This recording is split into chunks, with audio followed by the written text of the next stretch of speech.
¿Sabe? Hay un lugar de reposo final en el infierno que se llama pozo. Así que ciertamente no queremos terminar allí, pero no quiero vivir en uno hasta cuando llegue mi tiempo de salir de la tierra. Y a veces la respuesta sencilla de cómo salir de un hoyo es empezar a dar pasos. Levántese y dé pasos. Ahora, ¿ha tenido pensamientos que le llevan al hoyo? Disfrutaba mi ejercicio recientemente, lo cual hago casi cada día, a no ser que esté viajando.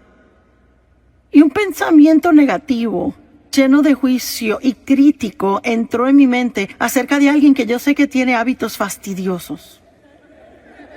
Ahora, yo no sé si eso le ha pasado a usted, pero es interesante a mí como uno puede estar haciendo lo suyo y de repente su cabeza se llena de esta basura que uno ni siquiera entiende por qué lo está pensando, pero ahí está. Bueno, si entendemos la Biblia, sabemos que la mente es el campo de batalla, es donde Satanás trata de llevarnos cautivos. Si él puede tomar nuestros pensamientos cautivos, así que usualmente puede terminar controlando nuestra vida, porque como piensa el hombre, así es él. Es imposible tener malos pensamientos de alguien todo el día y luego ir y tratarles bien. No pasa así. Así que caminar en amor es pensamientos amorosos. Tener una vida positiva es tener pensamientos positivos. Y la batalla en la mente, ceñir de los lomos de nuestra mente, como Pedro dice, esto es algo que tenemos que ser diligentes en hacer regularmente, y uno encontrará que a veces los pensamientos van totalmente en un rumbo malo. Bueno, 2 Corintios 10 nos da una responsabilidad.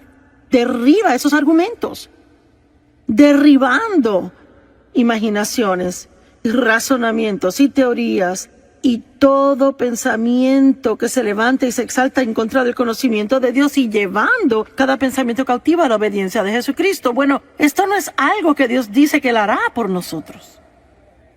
Es algo que Él dice que tenemos que hacer. Lo que Él hace por nosotros es que causa que reconozcamos que los pensamientos nuestros van mal. El Espíritu Santo está en nuestra vida para ayudarnos a reconocer que nos estamos desviando del camino. Tenemos que permanecer en el camino estrecho, pero a veces nos desviamos al camino ancho. Puede dejar el sentimiento de culpa. No se tiene que sentir condenado, solo tiene que salirse de ese pozo si está ahí. Regrese al camino estrecho si usted se ha desviado al camino ancho. Y les quiero decir de nuevo, olvídese de la culpabilidad. Puede dejar la culpa. Es que solo porque se ha tentado en hacer algo malo no significa que ha pecado. La tentación no es pecado. El verdadero problema viene cuando reconocemos que estamos mal y no nos importa, seguimos haciéndolo. Pero si está trabajando con el Espíritu Santo para hacer el bien, una persona inteligente, un cristiano inteligente, orará por la convicción del Espíritu Santo en su vida, en base diaria, todo el día, no por condenación del diablo, sino por la convicción del Espíritu Santo. Una es hermosa, la otra es algo absolutamente terrible. No hay nada mejor que el Espíritu Santo diciendo, Él no es ruidoso, no le grita, simplemente, ciérrala, ¿ok? Así que yo estaba caminando y reconocí que estaba teniendo estos pensamientos no buenos. Bueno, seguí caminando y entro seguido después del primero. Finalmente como 7 seguidos, y luego pensé, yo permití que mis pensamientos caigan en el hoyo. Y me dije que ese pensamiento estaba mal y di pasos para salir. En otras palabras, cambié de parecer. Y comencé a pensar sobre otra cosa y en pocos minutos comencé a bajar al hoyo otra vez. Pero esta vez solo bajé la mitad antes de salirme. Eso continuó varias veces y finalmente ya no caí en ese hoyo más. Ahora, tiene que realizar que solo porque se da cuenta que va en la dirección equivocada una vez no significa que el enemigo le dejará solo el resto del día. A veces tendrá que, oiga lo que digo, pelear la buena batalla de la fe. Amén. A veces tiene que derribar y eso regresa y lo derriba y regresa. Vamos, algunos de ustedes que son pescadores lanzan su red, no pescan nada y vuelven a lanzarla y lanza, y si sigue pesca lo que quiere. Estará ahí con esa caña todo el día, ¿verdad? Mi esposo juega mucho golf y le pega mal muchas veces a la bola, pero él eso no lo detiene y sale una y otra vez. Así que hay algunas cosas que sabemos hacer una y otra vez, pero también hay otras cosas en que nos rendimos fácil. Y yo pude haber llamado este mensaje, hágalo de nuevo, pero no lo hice. Pero igualmente, de eso vamos a hablar. Hay una persona que el diablo no puede derrotar. Y es alguien que rehúsa rendirse. Dije que es alguien que rehúsa rendirse. Y no importa cuántas veces él le vacía pensamientos malos en su mente, usted lo saca, pero vuelve al rumbo equivocado. Cada vez que se encuentre en el hoyo, deje la culpabilidad. Sálgase. Seguiré diciendo, deje la culpabilidad, porque si comete un error una vez y lo reconoce y luego se siente culpable, eso le va a debilitar y ayudar a volver a caer en la misma trampa. La culpabilidad no hace nada bueno por nosotros. Arrepiéntase, sigan sus asuntos. Pablo dijo, una cosa hago. El gran apóstol Pablo, una cosa yo hago. Esa es mi gran aspiración, olvidando las cosas que quedan atrás y prosiguiendo hacia las cosas que están adelante. Y ese es su privilegio, sea que esté en este edificio o viendo por televisión, no importa cuántos errores haya cometido, no importando en qué hoyo se encuentre ahora mismo. La respuesta de Dios es muy simple. Hable con Dios de eso, arrepiéntase, sálgase de ese hoyo, tome unas buenas decisiones que van a anular las malas decisiones, deje la culpa y siga adelante. Y si cae, hágalo de nuevo. Si cae, hágalo de nuevo. Y si vuelve a caer, hágalo otra vez. Y no importa cuántas veces requiera, usted cansará al diablo si usted no se rinde.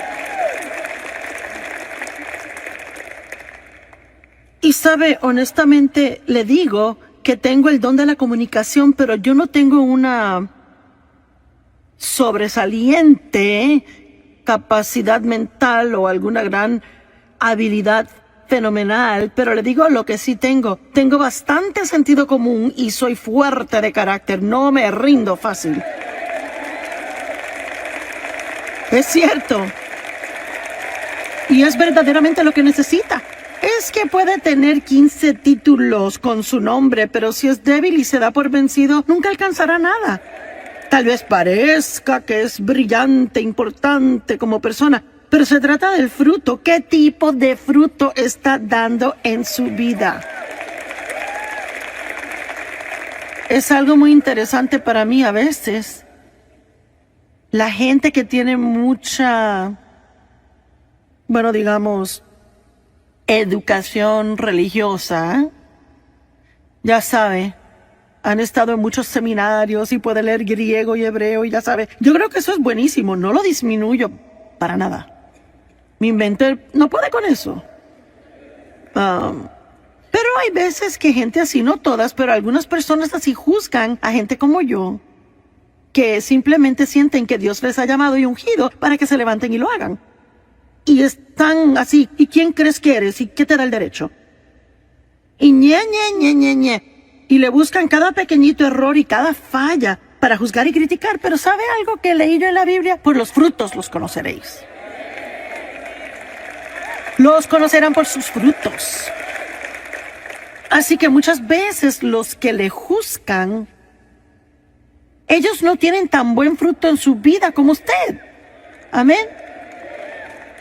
Y no permita que lo que otros piensen de usted le impida hacer todo lo que Dios quiere que sea. Y cuando usted caiga en el hoyo del pecado, desobediencia, negatividad, fracaso, desánimo, cualquier otra cosa oscura o mala que no es de Dios, la muy sencilla respuesta es salirse y dejar la culpabilidad. ¿Alguien puede recordar eso hoy cuando llegue a casa? ¿Cómo es que esto le va a afectar si regresa a la casa después de escuchar esta palabra por tantos días y que escuche la alabanza preciosa y la adoración de acá y escucha toda la exhortación y escucha los sermones y luego llega a la casa, compró el libro, tiene el CD, tiene la camiseta, hasta un bolígrafo de Joyce Meyer, compró el cuaderno de Joyce Meyer y es que está listo para hacer lo máximo en la perfección al llegar a casa? ¿Y qué pasa si hoy antes de dormirse alguien le enoja y antes de darse cuenta ya como que wow, bueno, ¿cuántos saben lo que estoy diciendo? Y luego piensa, ¿será que soy salvo? ¿Será que yo soy cristiano? ¿Cómo puedo ir a algo tan hermoso y ya en 2 horas comportarme así? Bueno, porque es que el diablo nunca se rinde.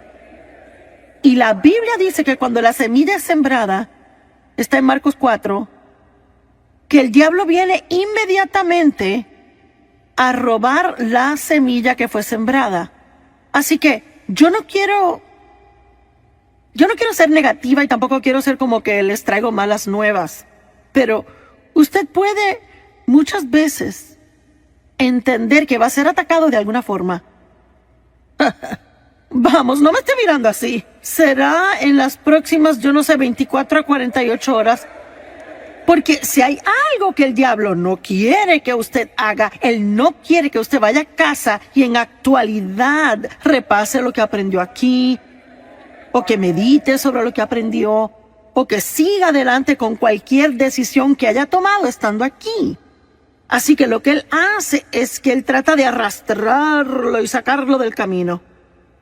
Y que se sienta mal acerca de sí mismo para que piense que nada le hizo efecto y que usted puede volver al hoyo que trabajamos tanto para sacarle. ¿Verdad? Ayúdame. ¿No será cierto? Así que es lo que le estoy diciendo. No importa si usted se encuentra de nuevo en ese hoyo, recuerde, dé pasos y deje la culpabilidad. Dé pasos y deje la culpabilidad. Voltee a alguien a su lado y dígale, da pasos y deja la culpabilidad. Muy bien, ahora, mire, vamos a hablar sobre algo específico, gente en la Biblia que realmente vencieron grandes fracasos y siguieron adelante haciendo cosas grandes. Y espero enseñarles con esto que Dios no se desanima al ver nuestros errores como nosotros a veces. ¿Sabe por qué? Porque Él ya conoce cada error que vamos a hacer antes de llamarnos a una relación con Él. Dios no se sorprende con usted ni un poquito. Muy bien. ¿Y si simplemente fracasamos en algo que Dios le pidió hacer? Hablemos de Moisés. Como cada gran hombre o mujer de Dios, o cada hombre o mujer de Dios, podemos dejar la palabra gran, todos tenemos debilidades. Y muchas veces Dios sabe que hay un área que es débil y caemos. Es como el aguijón en la carne. Bueno, para Moisés era la ira. Moisés era un gran hombre de Dios, pero se enojaba. Y esa ira fue problemática. Más de una vez, y de hecho, terminó siendo la razón por la cual a él no se le permitió dirigir a los hijos de Israel a entrar a la tierra prometida. Él dejaba que sus emociones se salieran del lugar y hacía cosas que no debería hacer. Y en Éxodo 32, comenzando en el verso 15, dice, Moisés volvió y descendió del monte trayendo las 2 tablas del testimonio en su mano. tablas escritas por ambos lados. Y estaban escritas de un lado y del otro. Y las tablas eran la obra de Dios. Y la escritura, donde Dios había grabado los 10 mandamientos, estaba en esa tabla. Ahora, él estuvo ahí 40 días y 40 noches y bueno, no hay mucho escrito sobre lo que pasó cuando estuvo allá. Y cuando él regresó con las tablas, y francamente me imagino que fue demasiado asombroso para encontrar palabras para describirlo o escribirlo para que lo entendiéramos. Y sabe, aún Pablo tuvo diferentes visiones y dijo que fue arrebatado al tercer cielo y ni siquiera se molestó en explicarlo porque hay cosas que pasan entre usted y Dios y no se pueden explicar a nadie más. Así que, usted sabe, muchas veces hay personas que me dicen, bueno, ¿qué pasó cuando Dios la llamó? Bueno, no es realmente algo que uno puede explicarle a alguien, uno sabe. Uno sabe que sabe que sabe, y lo difícil de tratar de explicar nuestras experiencias a otro es que ellos intentan tener la misma experiencia. Y solo le puedo decir que si Dios le quiere decir algo, Él se revelará a usted. Deje de buscar por la experiencia de otro. Y solo espere que Dios lo busque a usted donde usted está y que haga lo que debe hacer en su vida. Y yo no sé qué pasó allá arriba con Moisés. La Biblia no nos dice y obviamente no nos incumbe. Solo sabemos que él bajó con 2 tablas de piedra y actualmente no eran grandes. Y fueron grabadas por al frente y por atrás, fueron escritas con la mano de Dios. Y vaya, eso tuvo que haber sido santo, asombroso, indescriptible la experiencia. Bueno, cuando llegó a una parte del camino, bajando la montaña, a un lugar donde pudo reunirse con Josué otra vez. Porque es que algunas personas empezaron con él, pero llegaron hasta cierto punto y solo Moisés pudo subir hasta arriba. Así que Josué escuchó el sonido de la gente que se suponía que estuvieran esperando en el campamento y ellos no reconocieron lo que era sonido de batalla, sonido de victoria. Y Moisés dijo, escucho cánticos, verso 19. Y cuando él llegó al campamento y vio el becerro de oro que ellos hicieron y comenzaron a adorar. ¿Por qué? Porque se cansaron de esperar. Hay una prueba en esperar, ¿verdad? Y solo estar seguros que estamos esperando en Dios y no haciendo nuestra propia cosa, en lugar de esperar en Dios. La ira de Moisés ardió, su debilidad se estalló. Y él arrojó las tablas de sus manos, las quebró al pie del monte. Así que aquí están las tablas que Dios escribió con su propia mano. En un ataque de ira, Moisés las arroja al piso y las quiebra. ¡Wow! Bueno, ¿será que Dios puede confiar en él de nuevo? ¿Será que Dios podrá usarlo otra vez?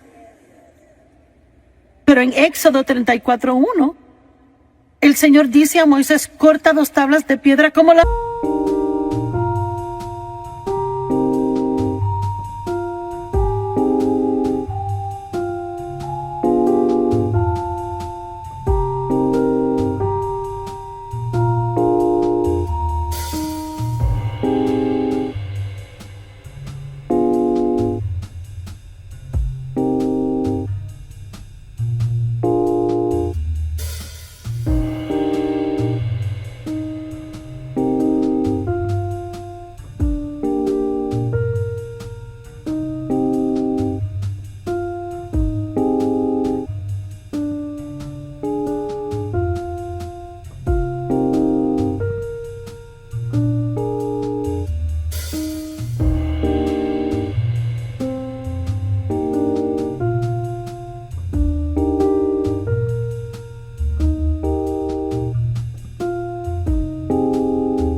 primeras.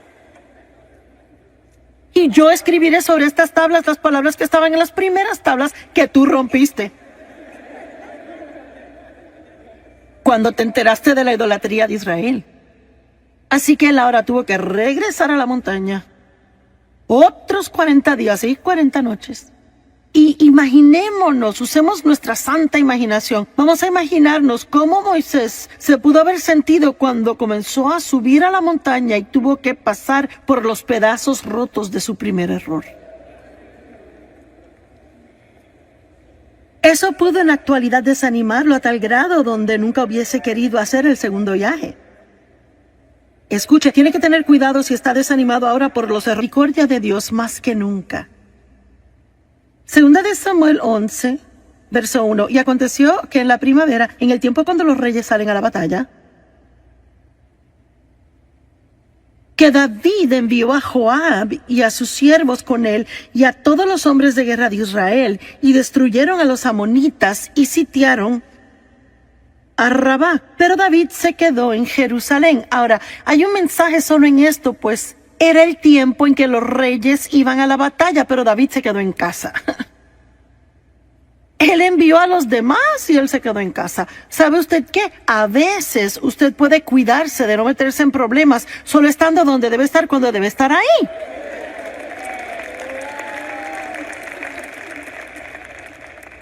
Y si debería estar en la iglesia el domingo en la mañana...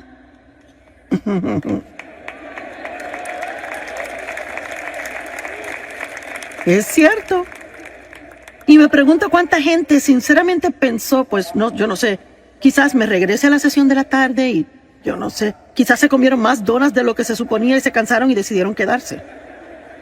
O irse a casa. Bueno, yo no sé, quizás después se metan en alguna clase de lío en la tarde, caigan en tentación y se suponía que estuviesen aquí. Si hubieran estado donde se suponía que estuviesen, entonces no hubiera pasado. Es importante estar donde debe estar cuando debe estar, ¿verdad? ¿Cuántos deben de estar pasando el tiempo con Dios cada mañana antes de salir por la puerta y hacen otras cosas? ¿Tiene usted alguna idea de cuánto se evitaría así durante el día? Si usted está donde debe de estar cada mañana por un cierto periodo de tiempo, y no me importa si son 5 minutos, empiece el día con Dios. No trate de empezar por sí solo, porque si empieza por sí solo, no le va a gustar cómo el resto del día le salga. Nuestra fuerza se encuentra en Dios. Y una tarde, verso 2, David se levantó de su sofá y estaba caminando en el techo plano del palacio del rey, y de allí vio una mujer bañándose. Yo nunca me he bañado en el techo, pero aparentemente ellos lo hacían. Y me imagino que era un lugar bueno para bañarse, yo no sé. Y ella era hermosa en apariencia, y yo no sé, quizás David sabía que las damas se bañaban en los techos. Y quizás por eso fue a caminar en el techo, yo no lo sé.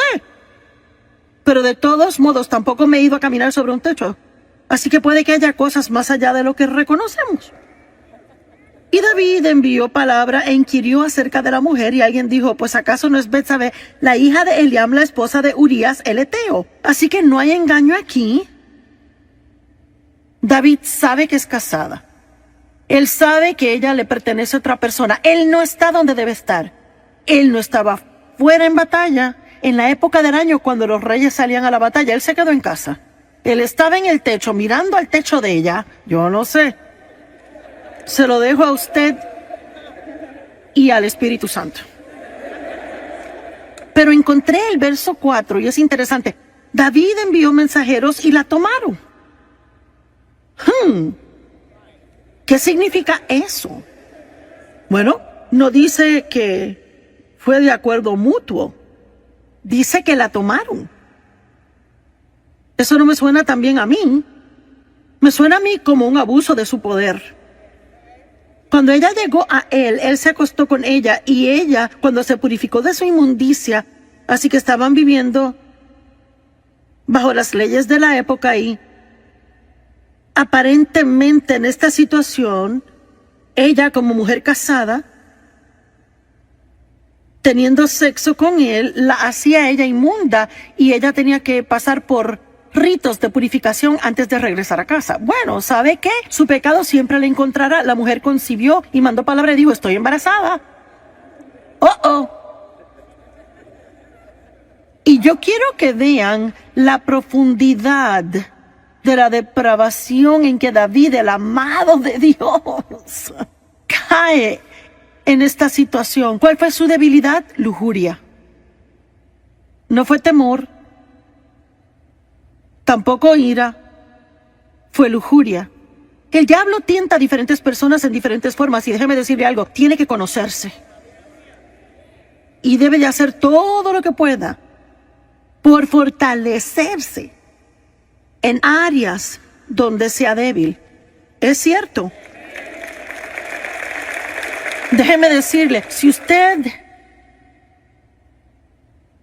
si es un hombre o una mujer y es sentado de esa manera y tiene una linda familia y no quiere hacer nada que la estropee y ha cometido errores en el pasado y trabaja en un lugar donde hay muchos hombres atractivos o muchas mujeres hermosas, déjeme decirle algo, mejor es que entre con los ojos cerrados y ore antes de entrar ahí.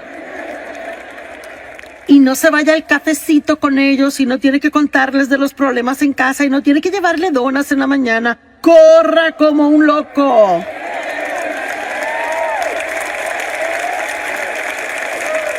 Y pasa, ¿verdad? ¿Cuántas personas dicen, cómo terminé aquí? ¿Y cómo pasó esto? Pues poco a poquito, unas muy diminutas dosis de engaño. Y hacemos unas muy pequeñas concesiones, sin prestar atención a lo que el Espíritu Santo está diciendo cada paso del camino. Y luego, sin darse cuenta, está metido en un gran lío. Y termina perdiendo cosas en su vida que eran muy preciosas para usted. ¿Verdad? Seamos más inteligentes de lo que hemos sido en el pasado. Amén. Verso 6. Luego David mandó a llamar a Joab diciendo, envíame a Urías el Eteo. Y David mandó a llamar al esposo de ella. Y Joab envió a Urías a David. Y cuando Urías vino a él, David comienza a hablarle de cosas a él, porque él tenía un plan aquí. Él quería meterlo en su casa, a pasar un par de noches con su esposa, con la esperanza de que tuviera sexo con ella, y entonces, aparentemente, ella se embarazaría por él, y David quedaría libre del todo. Y vemos confabulación, engaño, pecado sobre pecado sobre pecado. Y cuando Urías vino a él, David preguntó, ¿cómo está Joab? ¿Y cómo está el pueblo? ¿Y cómo progresa la guerra? No que le importara nada de eso, era una conversación inútil. Y David dijo a Urías, bueno, desciende a tu casa, lava tus pies, pasa un tiempo en casa. Urías salió del palacio del rey y un regalo fue enviado de parte del rey para él. Mire, déjame darle hasta un regalito. Pero Urías, quien obviamente era un hombre de integridad, de un hombre leal, un hombre de carácter, él durmió a la puerta del palacio del rey con todos los siervos de su señor y no descendía a su casa. Cuando se lo contaron a David, mira que Urías no descendió a su casa. David dijo a Urías, ¿no acabas de llegar de una larga jornada porque no te fuiste a tu casa? Aquí vemos el carácter de Urías. Urías dijo a David, el arca de Israel y Judá está morando en chozas, refugios temporeros, y mi señor Joab y los siervos de mi señor están acampando en el campo abierto. ¿Debería yo ir a mi casa y comer y beber y acostarme con mi esposa? Por tu vida y la de tu alma, yo no haré esta cosa. En otras palabras, está diciendo, mis hermanos están allá sufriendo. El arca de Dios ha sido capturada. El nombre de Dios es profanado. Yo no puedo irme y disfrutar cuando todos los demás aún tienen dificultades. No lo haré. Verso 2. Entonces David dijo a Urías, bueno, quédate aquí hoy también y mañana te dejaré ir. Y Urías permaneció en Jerusalén ese día y el próximo. Pero David aún no ha terminado. David lo llamó a cenar y comió y bebió con él y así lo emborrachó. ¿Están siguiendo esto?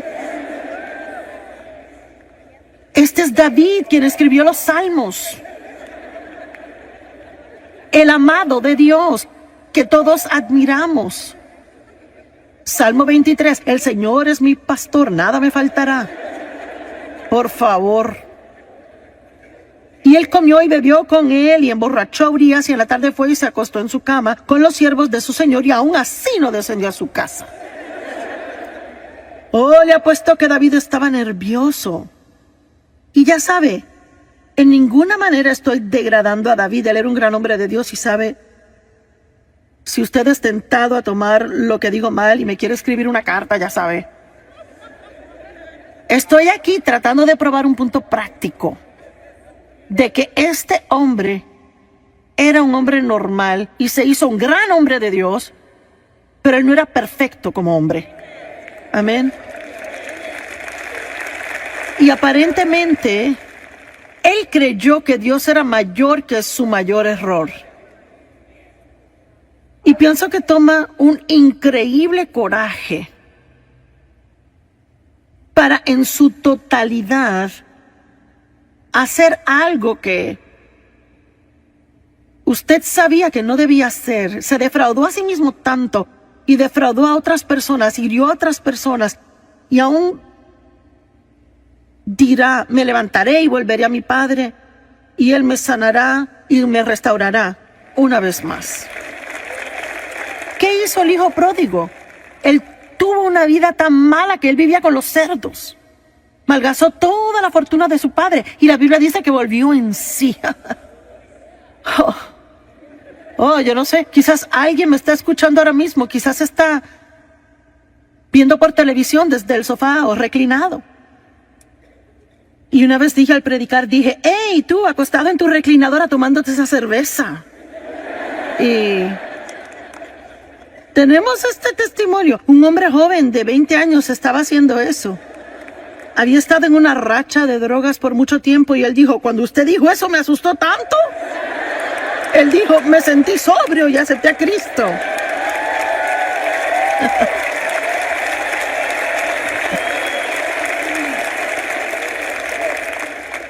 Así que sí, Dios puede parar una conferencia entera como esta, solo para hablarle a usted. Y dejarle saber que no es demasiado tarde, que puede tomar una buena decisión ahora mismo y empezar a deshacer los efectos de todas las malas decisiones que tomó en el pasado. Amén. Dios está en el negocio de dar esperanza a otros, no condenarles. Y les repito, no estamos alivianando el pecado. Tenemos que estar muy arrepentidos, rápido para arrepentirnos, estar muy compungidos por las cosas que hemos hecho mal. Y Jesús es la solución al pecado. Y lo que no ayuda es quedarnos en el hoyo que nos hemos metido, cuando que Dios está ofreciéndonos una salida. Todos los demás le condenarán y hasta tapa le pondrán al pozo donde está, pero Jesús es el único que les sacará.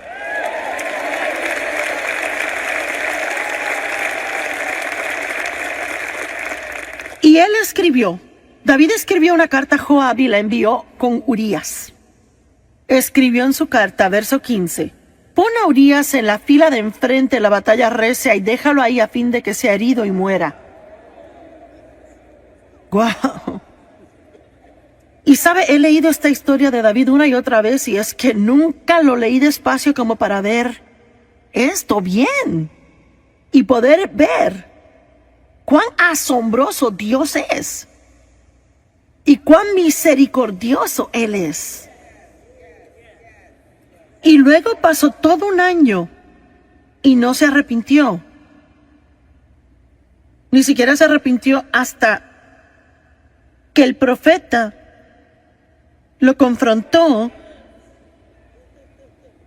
contándole una historia. No voy a entrar en la historia.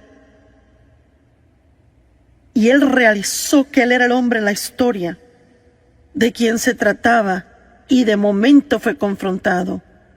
Y sabe, a veces podemos pecar terriblemente y podemos engañarnos tanto, podemos estar bajo tantas capas de excusas, ¿verdad?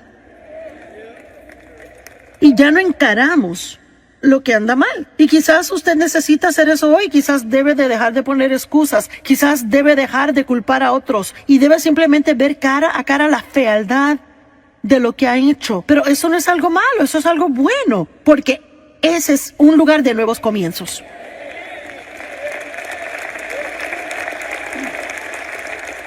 Pero no puede empezar otra vez si no afronta la verdad en donde está. Usted conocerá la verdad y la verdad le hará libre. Usted saldrá del hoyo y se ahorrará la culpabilidad. Bueno, y mire cómo David llegó a ser uno de los grandes héroes de la Biblia. Cuando uno piensa en David, uno no se acuerda de esto. A mí ni me gusta tener que pararme aquí y sacar esto porque me gusta el cuadro que tengo de David, aparte de esto. Pero esto muestra cuán asombroso Dios es y espero imparte esperanza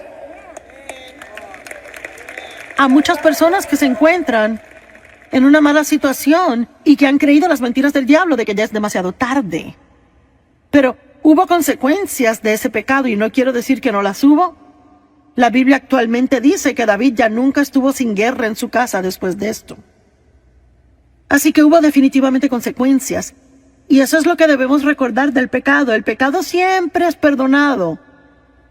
Dios siempre perdona y usted puede siempre ser restaurado en comunión con Dios. Pero eso no quiere decir que siempre pueda evadir todas las consecuencias de las cosas malas que ha hecho. Y honestamente, yo ni sé si deberíamos querer eso tanto. Pienso que a veces deberíamos decir, ¿sabe, Señor, qué? Estoy tan agradecido que me has perdonado y estoy agradecido de que me amas y estoy agradecido de que tengo comunión contigo y que no tengo que sentir culpabilidad.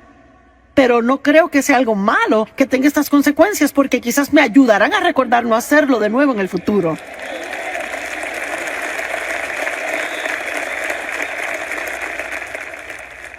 La Biblia dice en Proverbios que si su siervo no siente las consecuencias de su maldad, él lo hará otra vez. Por eso no se puede criar hijos y nunca permitir consecuencias por algo que hicieron mal y esperar que se comporten solo porque uno les dice. Yo siempre le daba a mis hijos mi palabra primero y si eso no funcionaba, les...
tocaba las circunstancias.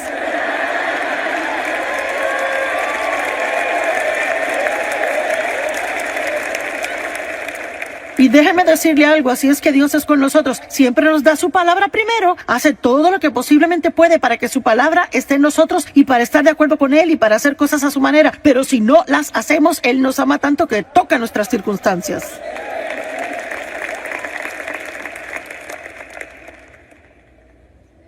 ¿Qué tal Pedro? Vaya. Pedro, su debilidad era el temor. Moisés se enojó. David tuvo lujuria. Pedro, temor. Pedro negó a Cristo 3 veces. Mintió 3 veces. Y luego se convirtió en uno de los más grandes apóstoles en la Biblia.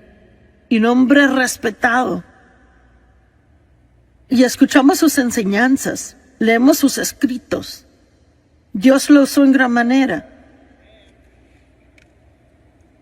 Lucas 22:54. Y le atraparon y llevaron a él trayéndole a la casa del sumo sacerdote y Pedro le seguía en la distancia. Bueno, esas palabras en la distancia ya nos muestran un problema. Vaya, en cuanto hubo problemas, Pedro se echaba para atrás y seguía con distancia. No quería que nadie supiera que él conocía a Jesús.